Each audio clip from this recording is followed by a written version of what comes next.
Hello everybody, good morning and welcome to the United Stands. I'm Mark Goldbridge and this is your latest Manchester United transfer news as we get Ugarte deal day, but also Ugarte training day for Manchester United. Big developments around that. Also, Jadon Sancho is holding up the deal with Juventus, potentially looking to go to Chelsea. Is this Jadon Sancho behaving like Jadon Sancho again, putting himself first? Well, is that not the modern footballer? We'll talk about that as well. Do we expect any other deals to happen in the next day and a half now? It's not even 2 days left of this window. Transfer deadline day is tomorrow. Also, a big old rant from Goldbridge. We don't get many of those. There's something I just want to have a bit of a rant about, and I just don't understand why some United fans seem to be stuck in reverse. I don't even think they understand the direction they're going in as they, shovel this shit. I really don't understand the sentimentality FC around removing certain players and then gloating about them when they go somewhere else and do what we thought they would do. Anyway, we'll talk about that. But Sancho wants to stay in England, says Ken. Mate, I couldn't give a shit about Jadon Sancho. Look, honestly, we'll talk about Sancho in a minute, but I really, genuinely do not give a shit about Jadon Sancho, and I'll never understand why Man United fans do. I understand if you've got his picture on your wall and you're a Jadon Sancho FC fan, Player FC, but as a Man United fan, I don't understand why people give him the benefit of the doubt on this. Fuck off to Juventus. Why should Man United pave the way for him to go to Chelsea? I mean, correct me if I'm wrong, 2 years ago, he had 4 months off with not an injury because he had personal issues, and the club paid him for 4 months and the fans supported him for 4 months. And he went off to nobody knows what the problem was. Probably very serious mental health issues. And the club and the fans supported him and paid him. And doesn't even put us in his Instagram. I don't, if you've fallen out with Eric Ten Hag, absolutely fine. But when have you fallen out with the United fans? When have you fallen out with the people that pay your wages? It's just deluded from the modern footballer that they think that just because they've made it as a player, everyone's got to suck them off. And I'm like, actually it's a two-way street. The reason you get paid that money, the reason you get that adulation is because you play for one of the biggest clubs in the world. And I don't get it. Where's the apology? Where is our apology for, not playing for this football club because you fell out with the manager 3 months ago and you refused to apologise? I don't get the slack that people give this player and other players who've treated this football club like shit over the last 10 years. And he's not the only one. There's plenty of others. And we just sit there and go, oh, well, maybe he just wants to go and play in London. Oh, does he? Oh, really? Okay, please do. Tell you what, we'll do a worse deal so that you can go and play for a rival in London. I'd be like, no, rot in the reserves. You are not fucking playing for Chelsea Football Club. Forget about it. You're not playing for Chelsea. I want to play for Chelsea. You're not playing for Chelsea. I'll keep saying it all day, Jadon. You're not playing for Chelsea. You're not playing for Chelsea. You're not playing for Chelsea. I want to go and play in London. You're not playing for Chelsea. You're not playing for Chelsea. You're not playing for Chelsea. Oh, what? You're not playing for Chelsea, mate. It's not happening. I'll double your wages to 700 grand a week and put you in the reserves because you're not playing for Chelsea. Why not? Well, if you wanted a good move, maybe you should have behaved better. But we're not sending you to Chelsea, so you can change your Instagram to Chelsea and start saying how you've come home, motivate yourself, play really well, and make me look like a bloody mug. I ain't sending you to Chelsea so you can go like that.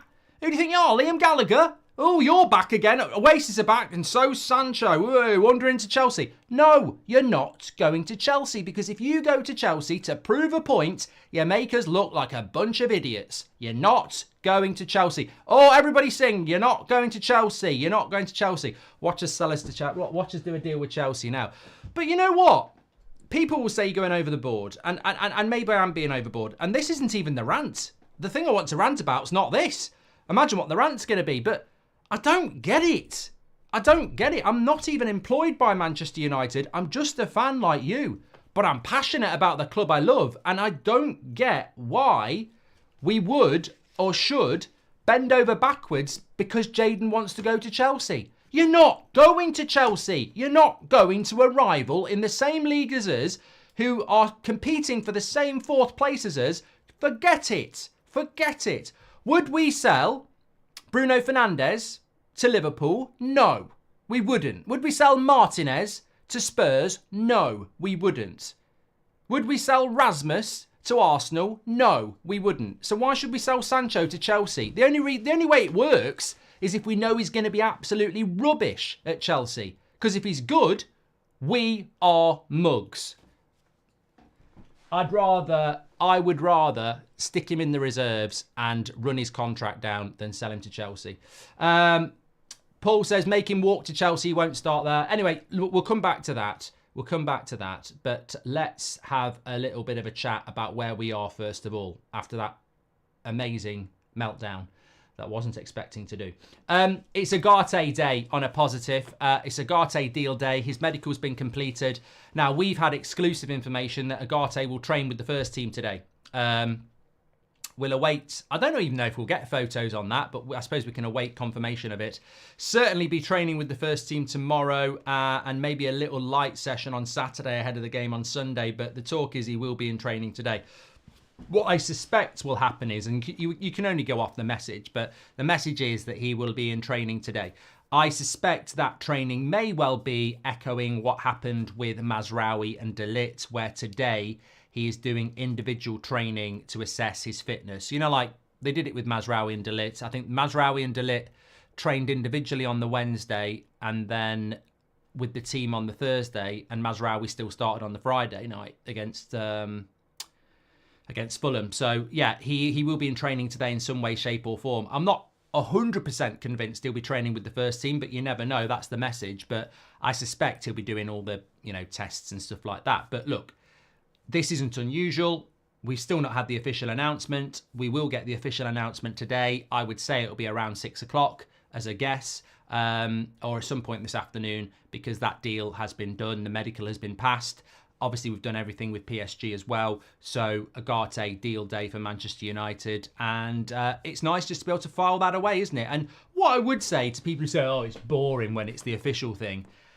I get it, but let's not forget that we have had summer transfer windows where we've chased a player all summer and not got them. Jadon Sancho. I mean, I still remember that summer transfer window where all summer it was about Sancho and we didn't do it. Or what about Frenkie de Jong? So we should never underestimate and underappreciate the fact that when we get these deals over the line, they may feel a bit boring because you've had your here we go and it's took a bit of time, but we've had deals not fall through as well. So yeah, very, very happy about Ugarte coming in. And obviously that will be today. I think Kone, the 17-year-old from Mali, is doing his medical today as well. Scott McTominay, Napoli as well today. So lots of, a big, big deal day for Manchester United. But most importantly for me, we've got Ugarte training today with Manchester United, which obviously we want to see him in the matchday squad for Liverpool. He's not going to start. He's not going to start. We know Ten Hag. He's pragmatic about these sort of things. Some would say he's a risk taker. Look, we'll talk about that. I've got a preview coming out for the Liverpool game today as well, which I'm looking forward to getting up on the channel. So we'll talk about that more in depth there.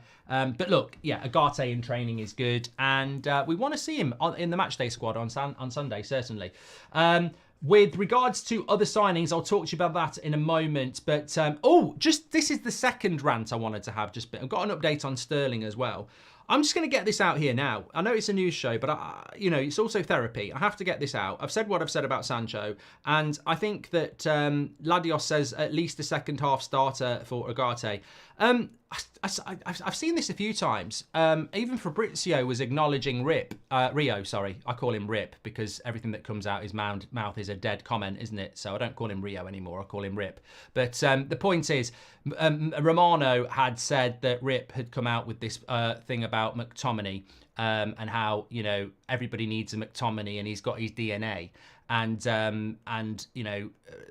Fabrizio actually agreed with Rip that it is, a loss to Manchester United to lose a really important player like Scott McTominay. And he also went on, Fabrizio, to say that it's sad, but the reason that it was the only way for us to get Ugarte was to sell McTominay. And I was like sipping on my coffee and I was nearly spitting it out. I was like, what? What are people on about here?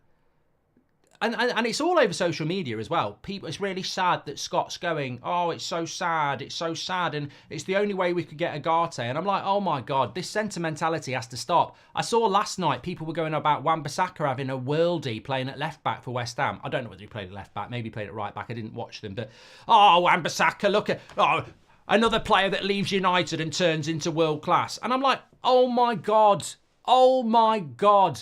did people react like this when we let Danny Welbeck go or Louis Zaha go? No, we were like, that's a good deal. They're not good enough for the first team. Let's cash in. Welbeck and Louis Zaha, arguably, well, for me, are better than fucking Scott McTominay and Aaron Wan-Bissaka.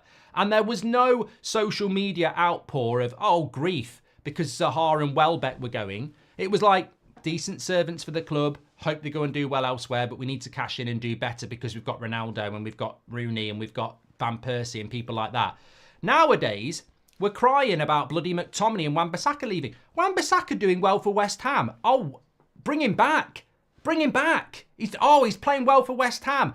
Exactly what we've been saying for 2 years. Not good enough to start for Man United, but he'd be a brilliant player for someone like West Ham. He goes to West Ham and does well. Oh, we've made a mistake, Jeffrey. Oh, what have we done? What have we done? We've let Wan-Bissaka go and he's fucking world class. He's playing at left back for West Ham and against Bournemouth and he's turning it on. Oh my God, what have we done? We've literally said this. Not good enough for a top 4 team. He'll tear it up for a mid-table team. And then he goes and does it and apparently we've made a massive mistake. Absolutely not. And as for the McTominay stuff, look, lovely lad, passion, understands it, but ain't good enough. Ain't good enough. Why are people crying about it? Oh, it's such a shame we've let McTominay go.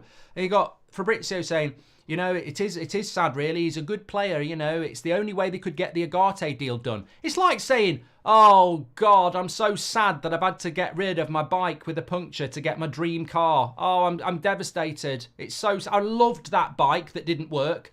And now I've had to get rid of it from a dream car. The only way I could get my dream car was to bin off that bike. I'm devastated, mate. I'm absolutely devastated. I don't know what I'm going to do. I mean, what's the point? What is the point? I mean, there's this beautiful new car, but where's the bike that didn't work? Sentimentality. It's sentimentality. That's what it is. And it makes me laugh. It makes me laugh. You don't win titles on sentimentality. You win titles on quality. You know, Sir Alex Ferguson was bloody ruthless. I've said it before. Jaap Stam, Roy Keane, David Beckham, Van Nistelrooy. Top world-class players. Get out. Get out of this football club.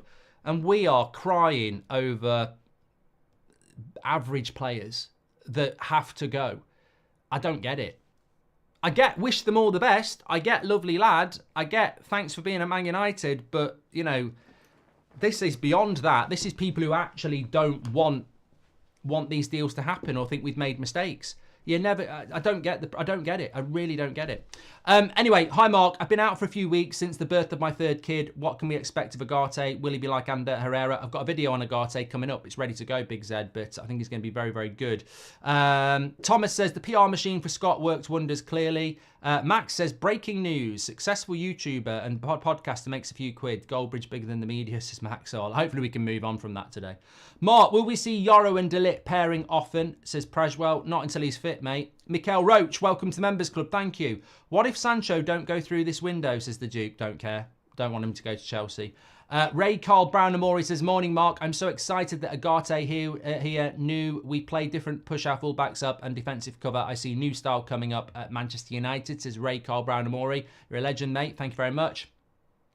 Andres says, let Sancho play in the reserves. The club needs to take a stand. Will happen again. He will take other deal now or January. Bad attitude. Put him in the reserves. That's from Andres. Heinze wanted Liverpool, so sold him to Madrid, says Cameron. Make him walk to Chelsea. He won't start there, says Paul. Jake Williams is gifted a membership. Thank you, Jake. And do you think we're handling Sancho? Do you think the way we're handling Sancho is good, says Invent? Well, it all comes down to how it goes at the end of the window, doesn't it? You know, if Sancho gets what he wants, we haven't handled it very well. If we get what's best for everybody, then we've handled it well. Do you miss Fred? No, Preban, I don't. He was one of the players we had at the time. If we had him in our squad now, I would feel more confident. No, I think Fred's pure sentimentality as well. I'm not going to be a hypocrite. I'm not going to say what I've said about McTominay and Wan-Bissaka and not say the same about Fred. Fred wasn't good enough. He's better than McTominay, but he wasn't good enough. And he needed to go.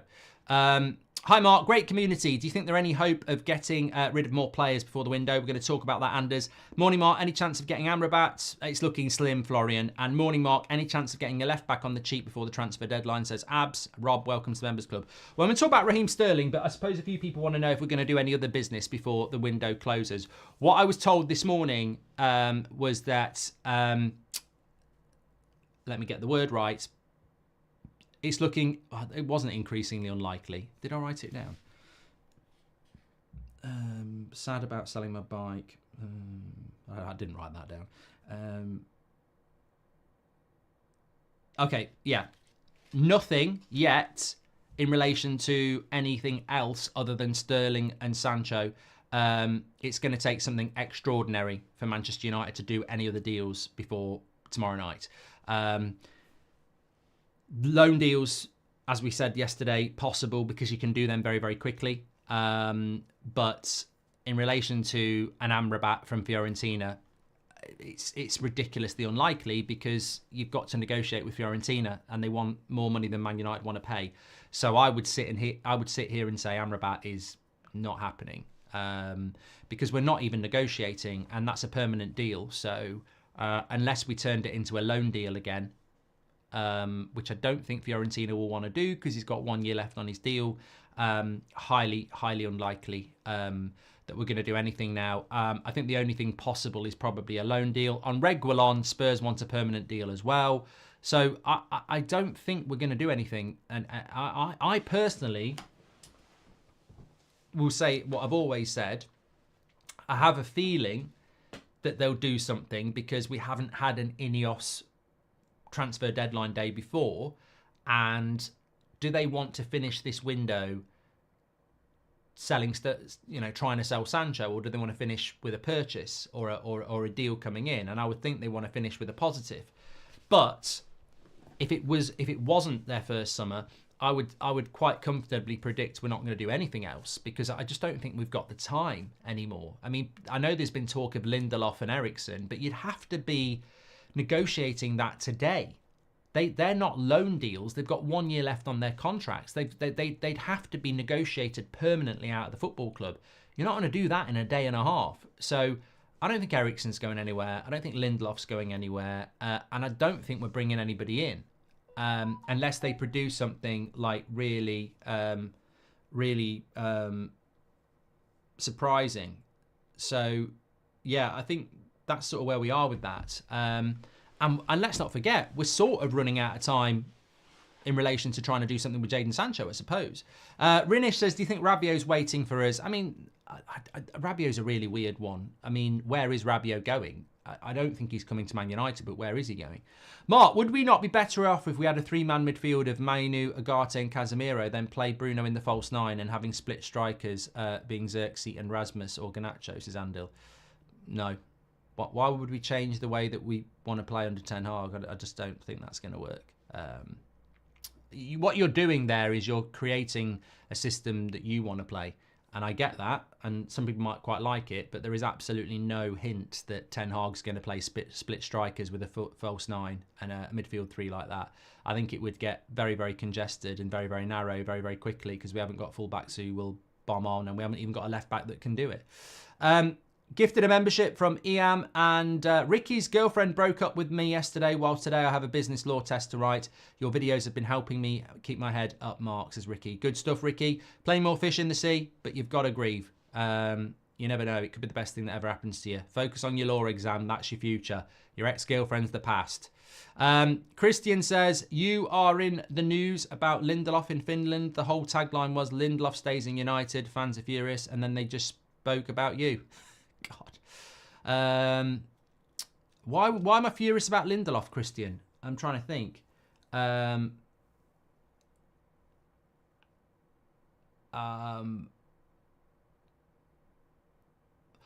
look, I suppose Lindelof's not... Look, I think... I get it. human beings take things personally when they're being spoken about, but you're in an entertainment business and you get paid to do something that's very subjective about your physical ability and not your personality.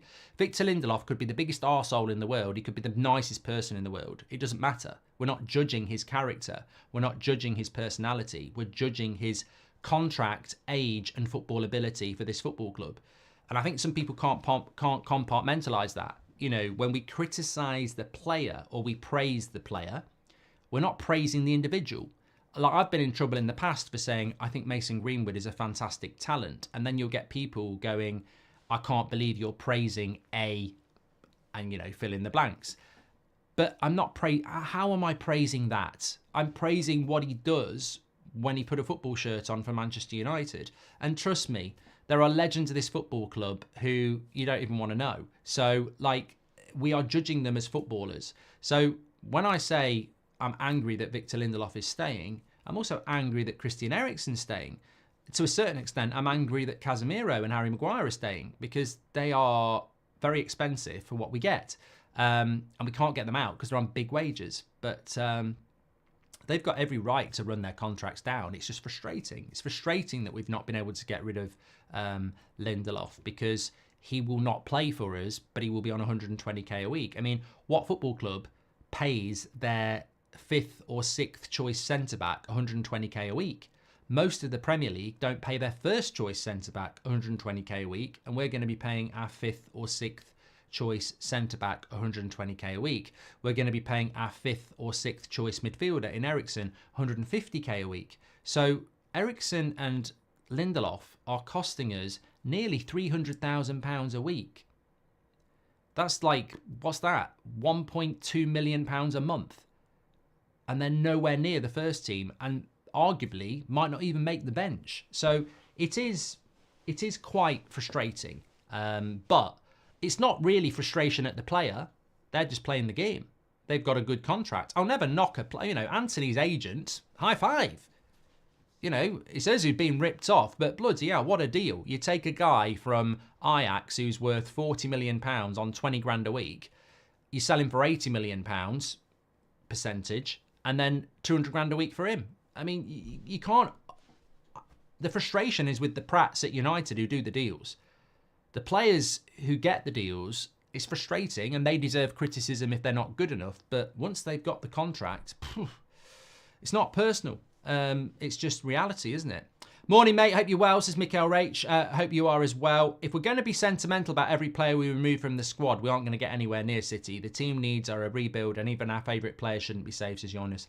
I don't know whether it's an age thing or it's a naivety thing. I think if you're like not old enough to remember what happened to David Beckham or Roy Keane or Van Nistelrooy or Jaap Stam, then, you know, I get it. And if you had to live that now, I don't know what you would do. Because when you get people like Sticks saying, what did you say, Sticks? I saw it. Show McTominay some respect, Mark. At least he wanted to play. We still have players that don't play for the badge. I do get where you're coming from, but I don't. So basically, I should cry that Scott McTominay's leaving because he was a good lad and wanted to play for Man United, even though I don't think he was good enough. Why am I not entitled to rejoice the fact that we've sold him for really good money and he's not good enough? I don't get that. Why can't I go, yes, get in, what a deal? I don't think people get... I've been clipped up for being anti-McTominay, right? But hold on a minute.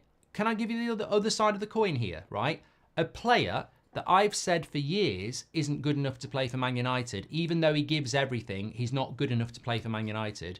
We've just sold him for £25 million, and I'm not allowed to go, yes, get in, what a deal.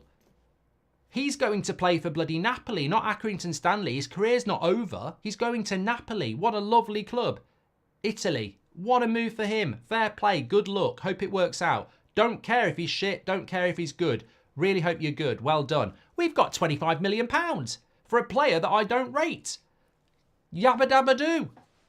What's wrong with that? What is wrong with celebrating that? I don't get it. What? Show him some respect. I wish you all the best, mate. You always gave a load of effort. You weren't good enough. That's not showing any. That's not showing any disrespect. It's the truth.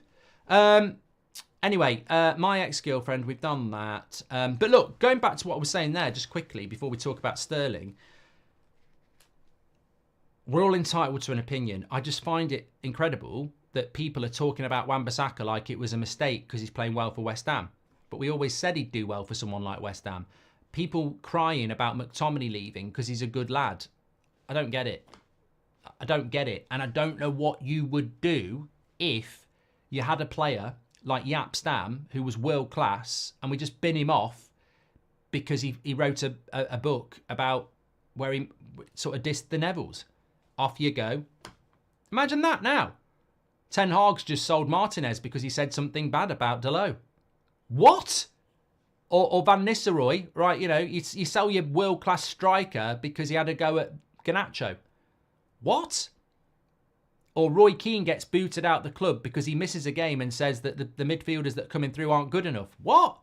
Or David Beckham, who's absolutely brilliant and just had a worldie against Real Madrid, has been sold to Real Madrid because the manager's fed up of him doing PR stuff. What? This is what used to happen at United. People, you lot act like today is like, oh my God, it's like World War III every day. It's so hard in 2024. Everything's really hard. Oh, we're so thick-skinned. Yeah, it's bloody. They don't know what it was like in the 90s. Bog off. What was going on then? I don't think people could stomach now. It was incredible. I mean, I don't think I could deal with what was going on in the 90s at Man United. I mean, you just got on with it. You just went, this manager has brought us unprecedented success. Trust him. And that's what it was. Because Ten Hag wouldn't... I mean, look at what Ten Hag did to Ronaldo. It nearly cost him his job. It was 10 times worse what Sir Alex did with Beckham. It was 10 times worse what he did with Van Nistelrooy and Jaap Stam. But you just got on with it.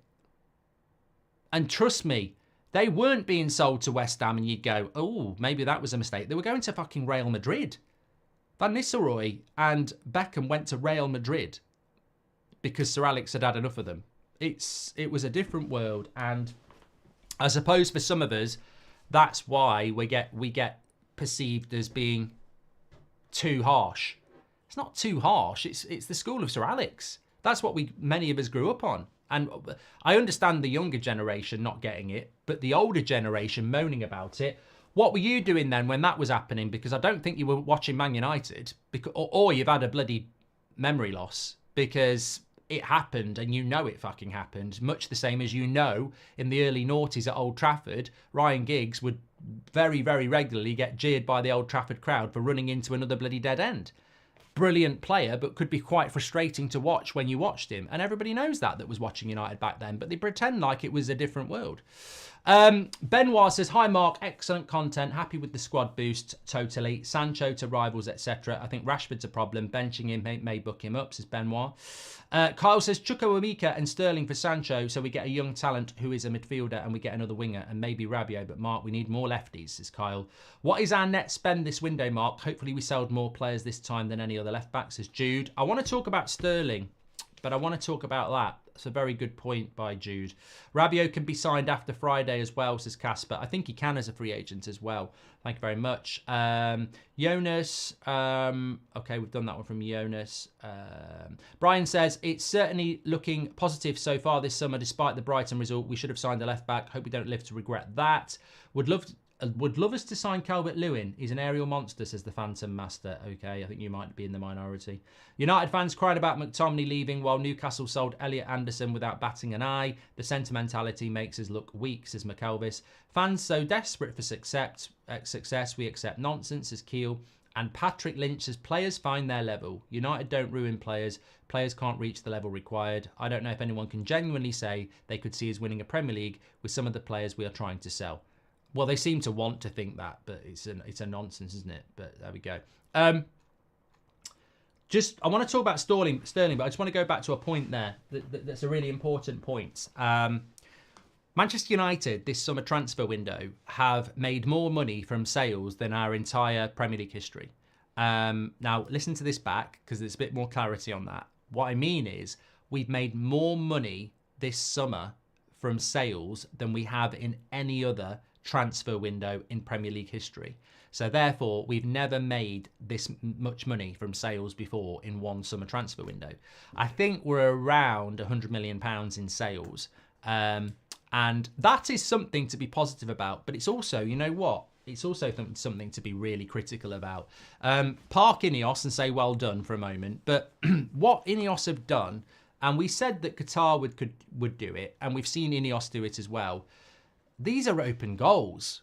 Like getting a new CEO who knows about football, getting a director of football who knows about football, getting a good technical director, improving your scouting. I mean, these are just open goals that the Glazers just left.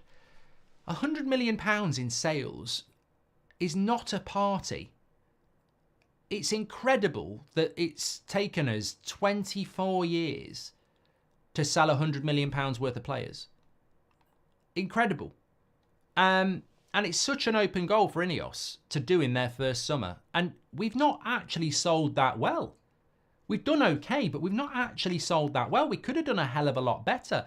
And just bear with me on this, because remember when we were talking in March, we were adding up all the players that needed to be sold, and we got to 180 million quite comfortably. And I remember last summer, we got to 150 million quite comfortably with the likes of Dean Henderson and a few others. So it just highlights the failure of the Glazers again, that we are celebrating our best ever summer of sales just because we've just gone over £100 million. And yet other clubs have done this with one player. Liverpool did this with one player, Coutinho. Like, this needs to happen every summer. I applaud Ineos for doing it. It's an open goal, but I employed them for doing it. But we need to do this every summer. This is, you know, the Man Cities and the Chelseas and the Liverpools and the Arsenals, they've been doing this for years. We have absolutely 100% been embarrassing at selling players for years and years and years and years. And it's taken 6 months for Ineos to come in, put people in place to break that record. Well done to them, but bloody hell, what an absolute joke it's been for the last 24 years that we've not been able to do that. We're Manchester United, and for most of that 24 years, we were the best club in the league, and we've not been able to sell well. I understand the last 10 years, it's been challenging because we've been shit and we bought shit, and people don't want to buy it because of the wages. But come on, this has got to become part of the strategy from now on. Man City have an income stream of about £30 million every summer for selling young players that have never been near their first team, that they've loaned out to the Championship, and then they sell them for 15 million. We've got to get better at this, because revenue-wise, it's an open goal. But it's worth reminding yourself, if you weren't aware, that this is the best summer transfer window we've had in relation to sales, and we could have sold a lot more. So it just shows you how bad we've been under the Glazers. It's just something that they've almost ignored. It's been like, let's buy, give stupid wages, and never sell them. It's worrying. I'm happy with the midfield options of Ugarte, Casemiro, Mainu, Mount, Bruno and Collier, with Kone to get some minutes at some point. We need left back, says Jamie.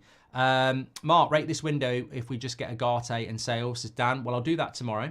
Saw Luke Shaw doing the splits on the park Monday, says 5 Cantonars. Why don't we sell Rashford then, says Preban. If McTominay isn't good enough, why is Rashford good enough to stay? Based on your reasoning, we should sell him too. Without going really deep into what is always a very big topic, the difference between Scott McTominay and Marcus Rashford is very, very simple. Fulham, Galatasaray, Napoli wanted to buy Scott McTominay, and they were willing to offer around what we want. Absolutely no one wants to sign Marcus Rashford, and that's the end of the conversation. If somebody had come in with an offer for Marcus Rashford, I think United would have sold him, but nobody wants him. That doesn't mean McTominay's better than Rashford. That just means that McTominay's price is reasonable for clubs that would want him. To sell Rashford, you need a PSG or a Real Madrid or a Barcelona to come in and offer 60, 70 million, and no one's going to do it. So that is why we're not selling Rashford. Thomas says, no more long contracts with huge wages, no more being held to ransom by players who might not feel like we're playing this week. Rashford as an example, says Thomas. And Also, it's my birthday tomorrow, says Corbin.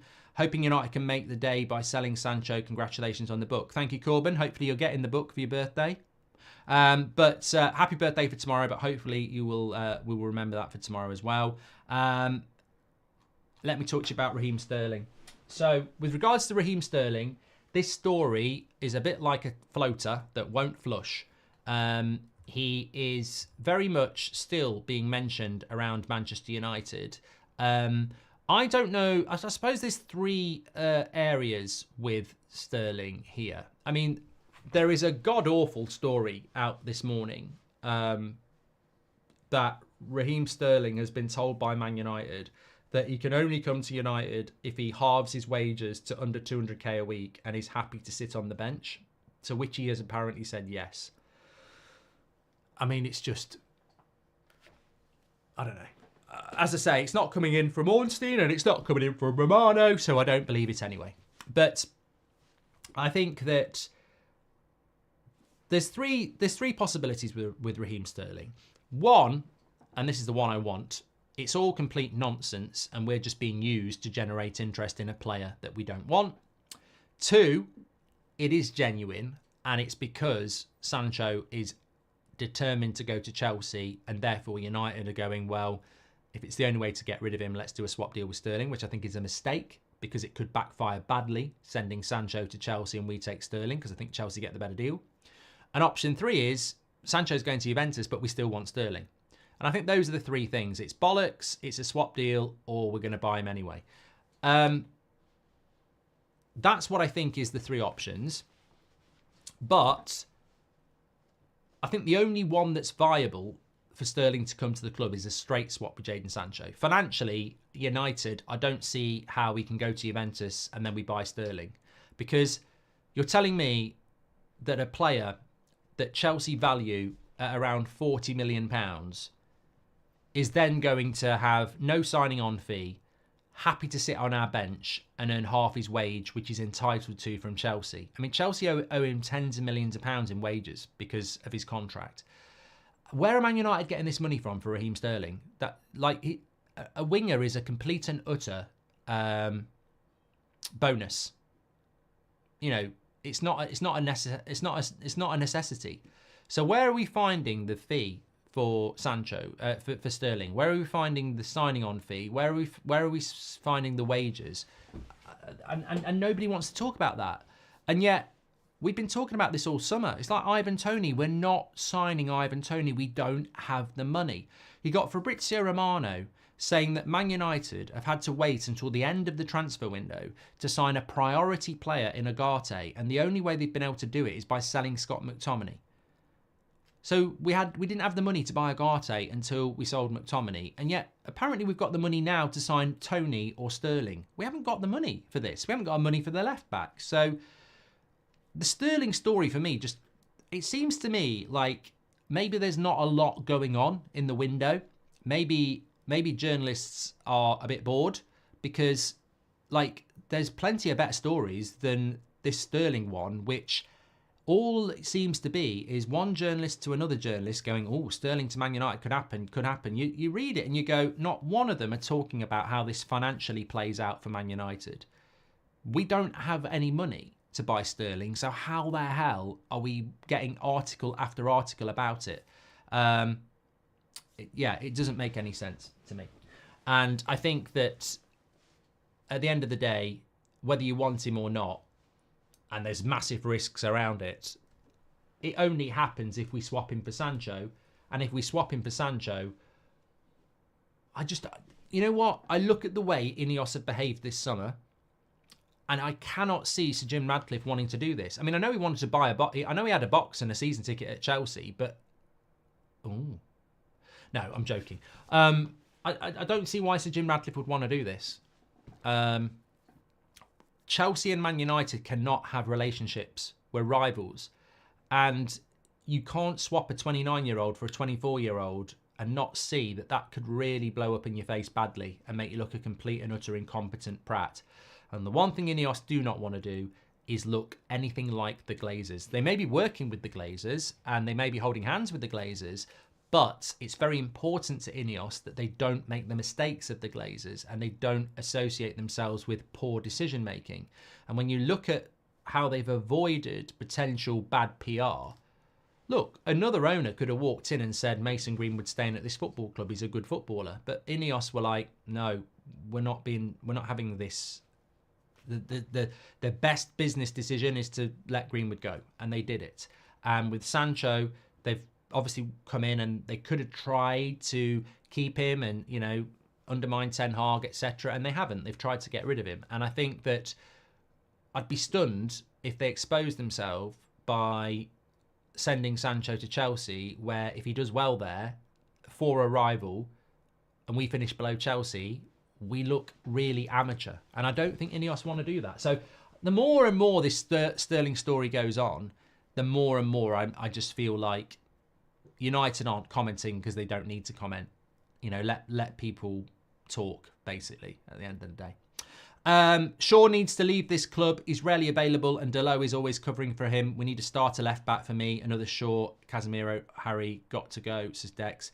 I think the only thing I would say about Luke Shaw, and I'm a big fan of Luke Shaw, and, you know, I've defended him over the years from, you know, some very, very vile stuff that's out there, if we're going to be honest. But I do think that he's a very, very lucky boy, because I think that the way the fact that he hasn't played for United since February, but went to a Euros with England, then came back and got injured, the way that's just been, the way the media, who can be vile, absolutely vile. If the media don't like you, they can be vile. We've seen it with United players. The way that's been swept under the carpet and forgotten, I think he's very, very lucky. Because if it was Bruno Fernandes, or it was a Paul Pogba, or an Anthony Martial, it would be very, very different if you'd gone off and played for your country in between never playing for your club.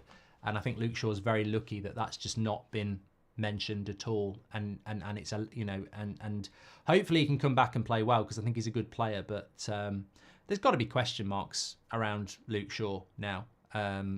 His injury record is just ridiculous, and you just can't. I like Luke Shaw. I like the player. I really think he's one of the best left backs in the world when he's fit, but I don't trust him anymore. And that's not him. Again, this is why we say it's not personal. I don't know Luke Shaw, but I don't trust him as a player anymore. Much the same I didn't trust Cavani. I didn't trust Varane, because you just never knew at what point Ten Hag was going to say he's injured. And I think that's the problem with Luke Shaw, and that's why we need a really good left back. I think Mason Mount is heading towards that. We'll wait and see what Ten Hag says tomorrow in his press conference. But really concerning about Mount, because if he's injured again, you know, it's that you know, I don't know whether you get it. It's that despair feeling in your stomach. You know, if we hear that Mason Mount's out for 3 or 4 weeks, you just go. It's almost petulance. You want to say, "Oh, get rid of him. Get rid of him. What's the fucking point?" Well, we can't get rid of him. You know, he's only been here a year, but he just can't be injured again. Because if he is injured again, you just can't. There's no point. You know, I know people in this chat, in the United stand, who, you know, this is a big season for Mason Mount. He's going to prove everybody wrong. You can't prove anything when you're not fit. You know, you just Phil Jones. And when you're Phil Jones, there's no point in having you, really. You've got to be fit. You've got to be reliable. At the highest level, you've got to be consistent. And you can't be consistent if you're not fit. And one of the worst things is, you know, like when Varane or Cavani or Luke Shaw play for Man United when they're fit, and you go, oh my God, they are so good. But then you go, it's a bit like a trailer for a film that's never going to come out. You're good, but you're not reliable. And it's horrible to say, but if you've got someone like Luke Shaw that's, for me, an 8 out of 10 left back, but he's not fit for half of the season, I'm better off with Luton's left back, who might be a 6 or a 7, but will be available every week. And that's the head mess, really. But it's true. There's no point having an 8 out of 10 centre-back, striker or left-back that's not available for half the season. Because consistency is what gets you in the top 4. Not having an 8 out of 10 left-back for half the season and then a fill-in for the other half, because you'll drop points. Hi, Mark. Sorry for the slow sports news, but my dad has always said McSauce, Lindelof and many others are not made for this level. People need to let it go, says Riley. Your dad obviously knows what you're on about.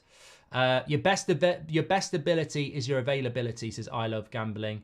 Well, yeah, it is. You're right. And the key is to have consistent players who are talented, because going back to McTominay, he was available a lot, but is he good enough? You need good players who are available a lot. That's the sweet spot. Shouldn't the focus now be on another pure striker? We have 1-9 and 1-9.5, one injury up front, and there is no one on the bench, says Vela. Well, we're going to preview Liverpool later, and remember, I said I think he'll play with Mount and Bruno to, suffocate the midfield of Liverpool. Well, if Mount's injured, he can't even do that.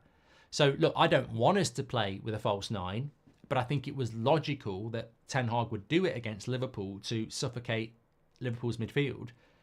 Now he can't do it because Mount's injured. Shouldn't have done that one. I don't think, sorry, Valor, I don't think a striker this summer is a priority over a left back or another midfielder. Morning, Mark from Naples, Florida. Thank you for keeping me in the loop and for the entertainment these past few years, says Juan. Thank you very much for tuning in, mate. Really appreciate that. Amit says, I don't think we'll sign anyone apart from Sterling. Apart from left back, what position would you strengthen in January? Maybe another midfielder. Sam says, do you see Mazraoui taking Delos' place in the future? Well, that's the whole point, mate. It's a bit like Rasmus and Xerxes, Ugarte and Casemiro, Mazraoui and Delos, as you say, Yoro, De Ligt. I think we have people in the fan base that are quite scared about this. Most of us will embrace it as this is how you be successful.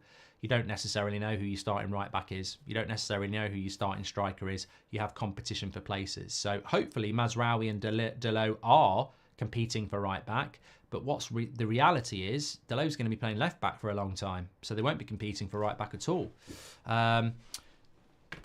Okay. Marquitos says, I've just read the article in the Daily Mail about you. The comments are brilliant. It is a testament to the reach that United Stand has. Even non-fans of the channel defended you. The mainstream media is dying. Well, I tend not to read the comments as Marquitos, but if people are seeing it, that piece for what it is, a load of shite, and, purposely trying to basically assassinate this content, then fair play, because the hilarious thing about that is they talk about making money off Manchester United or etc. The Daily Mail chief editor is probably on about £2.5 million a year, and no one talks about that, do they? But more importantly, I don't make a penny off Manchester United. We don't make a penny off Manchester United. We make everything we make off brands and YouTube, who also pay people on YouTube for doing things like eating chilies or cooking programs or whatever else crap you get on YouTube. So people don't even understand. That's why the mainstream's dying. They don't understand what this world is, and they're scared of it, as I've said before. The TPUMP YouTube says, hi Mark, I know it's unlikely, but would you prefer it if we swap Sancho with a bit of cash for Sterling and Chilwell if the offer was there? I don't want Sancho to go to Chelsea, and I don't want Raheem Sterling, and I'm not going to change my mind on that, because there is such a long list that we've spoken about over the last couple of days. But one of the big ones for me is I don't want Sterling for a whole host of reasons. I do not want Raheem Sterling at Man United. But let's forget that for a moment. I don't want to give Chelsea a 24-year-old for a 29-year-old who I think is better than the 29-year-old if he gets himself going. We can't be hypocrites here. When we bought Jadon Sancho, we were ecstatic. We've got one of the best wingers potentially in Europe coming to Man United. He's still 24. He's not hit his prime. Now, mentally, he may never do that. Maybe he is just going to waste his talents. Maybe that's what Jadon Sancho is going to be. But what if Jadon Sancho goes to Chelsea and suddenly it clicks. Chelsea get 5-6 years of prime Jadon Sancho, and we get Raheem Sterling falling off a cliff in his 30s. We should never do this deal for many, many reasons, and you'll all have your own reasons, but you do not do this deal. You don't do it, because Chelsea want 4th place, and so do we. And we could be strengthening them and making us look absolute prats. And there is nobody at Man United, if I'm Sir Jim Ratcliffe, that can sit in front of me and tell me this is a dead cert good deal. Even if Dan Ashworth really likes Raheem Sterling, if Dan Ashworth is sat in front of me and I'm Sir Jim Ratcliffe and he's going, Sir Jim, I'm telling you now, we've ran the stats. Raheem Sterling's going to give us this much for the next 2 or 3 years, whereas Jadon Sancho's a big question mark. And I'd be going, all right, Raheem Sterling's going to give us this for the next 2 or 3 years. Who are we dropping for Raheem then? Whose career are we messing up for that? Rashford, who's on 300 grand a week? We're just going to bench him. That's a massive loss of money. Garnacho could be worth massive money and could be one of the world's best wingers. Ahmad. So why do we need Raheem Sterling to come in and be giving us something, Dan, for 2 or 3 years at the detriment of those 3? And also, what if Jadon Sancho is good at Chelsea? We are going to look prats. What you're telling me, Dan, is you like Raheem Sterling, but the risk is massive. Well, hello. I didn't become a multi-billionaire running on this sort of a risk. So it's a no from me. Get him off to Juventus. And that's basically... I just don't agree with the Chelsea thing. I think we are literally going for the same prize. Why give them the better option? Akil says there is discrimination in the UK media. It's crime. People need to understand. Free run is becoming chaotic. Also, if we've got 60 million in January, who would we buy? It's got to be a left back. Got to be a left back and a midfielder for me. We will need a winger at some point, but yeah, it's got to be a left back and a winger. Right, let me just tell you what's going on for the next few. I would not take Mudryk instead of Sterling. No, absolutely not. I don't rate Mudryk at all. So bit convoluted over the next few days. Europa League draw is tomorrow at midday. Ten Hag's press conference is tomorrow at 1:30. We've got transfer deadline day stuff from sort of 2 o'clock all the way through till 11 o'clock. We'll have the morning show for you, of course. So that's tomorrow. Today, we've got 8 o'clock show, as per usual. We've got preview for Liverpool game, which we'll get out for you this afternoon. But obviously, we're expecting some official Ugarte drop, potentially some Sancho decision. So it's going to be quite hectic the next few days, but that sort of gives you an idea of what we've got planned. So make sure you smash a like and subscribe and get involved with the channel. Sticks says, if you're so worried about what Sancho does elsewhere, wouldn't you want to keep him, says Sticks? Well, that's what I mean. I wouldn't give him to Chelsea. I'd put him in our reserves rather than give him to Chelsea and then see if he wants to go. Look, I'll tell you for free. I'll tell you this free, right? Okay. Jadon Sancho wants to go to Chelsea, yeah? Over Juventus. Okay. You've played your cards. Well done. That's your right. Man United go. You're not going to Chelsea, so you're staying at Man United. Let's see if Sancho wants to go to Juventus then. That's all you got to do. And if he says, no, it's Chelsea or nothing, or I'm staying, you go, fine, you're staying then, aren't you? Let's have a chat in January when you've not played for 6 months and you want to fancy a bit of football again, because it's your career you're ruining. All right, earn your money, but it's your career. Just got to play a bit of hardball, haven't you? Sean Turner says, I also saw the piece. Imagine being that jealous and bitter you try and badmouth someone's success. How about reach out and learn off that person to make yourself better? People need to do better. Hey, the door's always open, Sean. There's a few people in this industry that have reached out and sort of, you know, we've helped out and stuff, and I'm always happy to do that. But that's not how the media works. They're, you know, bringing it back to what we're here to talk about.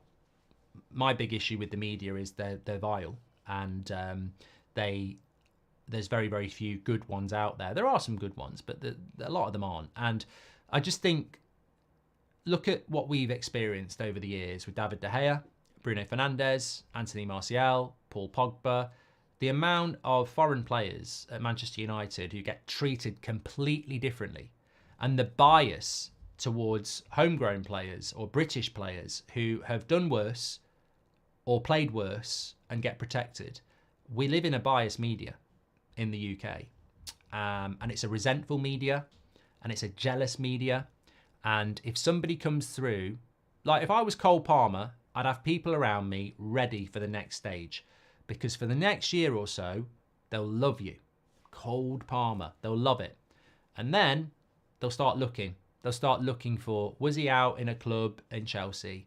Was somebody with, you know, or someone from his background or his family, you know, they'll go into all of that because it gets to a point where it's not well done anymore. It's how do we break their legs? How do we make them, you know, build them up and knock them down? And I've seen that with Gascoigne. That was in 1990.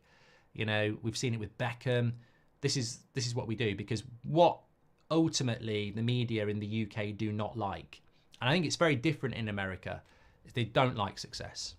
We don't celebrate success in this country. It's, you know, we like coming second. We like losing penalty shootouts. We like losers. We don't like winners. And if you're successful, it's an insult. And they certainly don't like it when foreign players come in and do well, because that's potentially taking, you know, a British player's shirt, as we saw with De Gea, who they went for because they wanted Dean Henderson in goal. We have a very biased media in this country, and hopefully it will change in my lifetime, because you're the next generation, you're the voice, and you know, football Twitter has its bad side, but ultimately I think in the last 10 years it's also got some real positive sides as well, in relation to the way football conversation is going. What about a swap with Nkunku, Marks, as the Dexter? They're not going to do that. They're not going to do that. Chelsea want to give us their rubbish. The question is, are we intelligent enough not to take it? Will you be live for the Champions League draw, says Linus? I think it's at 5 o'clock. I might do the 5 o'clock Champions League draw. I don't want to be sat there for an hour and a half watching shit. But we'll see. Take care, everyone. Smash a like on the video and subscribe. Keep your eyes out today. Lots going to go on. And as always, thank you very much for tuning in. We have got the Liverpool preview as well, which will drop out at some point. But I am also very aware that we should get something landing today around Sancho, etc. Hi, Mark. Great content, mate. I think the deal is ridiculous. A declining Raheem is not the right idea moving forward. Tuning in from New Zealand. Well, I hope you have a great day, Miles. And I completely agree with you about Sterling. Take care, everyone. Speak to you all in a bit.